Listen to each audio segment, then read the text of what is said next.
You recently tweeted it that it seems like the ones who over strategize everything end up not really doing anything, and the ones going with the flow and not overthinking it are actually seeing progress. You make samples, you make drum kits, you make beats, you run a mentorship program, you developed a course, you stream, you have a podcast, you were running an auction site, you're marketing yourself, you have apparel, you've toured, you have NFTs, you have your own cryptocurrency. How do you structure all of that? Do you ever feel spread too thinly, especially if you're just kind of going with the flow and not necessarily overthinking it all? How does that work out in day-to-day life for you? Man, when you say all those things in one sentence, it makes me shiver a little bit because I'm like what am I? I'm crazy. What am I thinking? Like, how am I? I don't know, man. I honestly don't know the answer. I tend to jump into things that feel good. I jump into things that feel fun. Um, I if I feel physically and mentally overwhelmed or exhausted, I tend to pull away.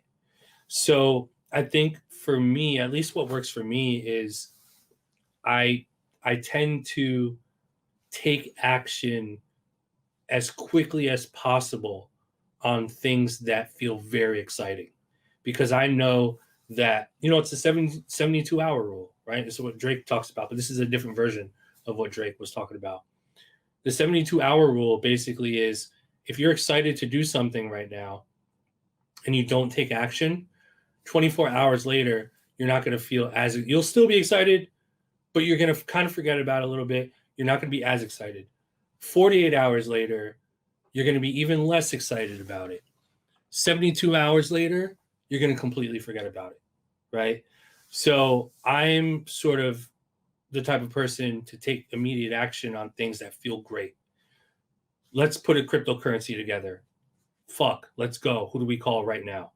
Um, let's put together AI loops, call them swirl loops, and start pushing the button on that. Let's go. Let's do it. Let's start now. Put out a sample pack, Alorium, NFT. Fuck, that sounds crazy. How do we, let's fucking finish this in the next, 3 hours. So that's the type of person I am. So that's helped me to be able to execute all the things that I'm able to execute. Now, not everything works. None of it's flawless. Um, but it's not meant to be.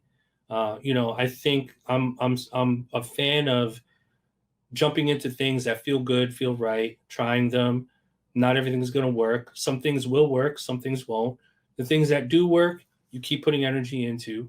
The things that don't feel good anymore, or just don't seem to work, or just feel more stressful, I tend to pull out of more. And kind of where I am right now is sort of the result of it all, right? So I think it's a delicate balance. I think everyone functions differently. Obviously, I have a baby now, so I don't have the same luxuries I did of just like, hey, I'm going to LA, or hey, I'm going to see Pain One for a week. Like, I can't necessarily do that without having to pre-plan a lot. But outside of that, um, I think approaching things in that way is super helpful.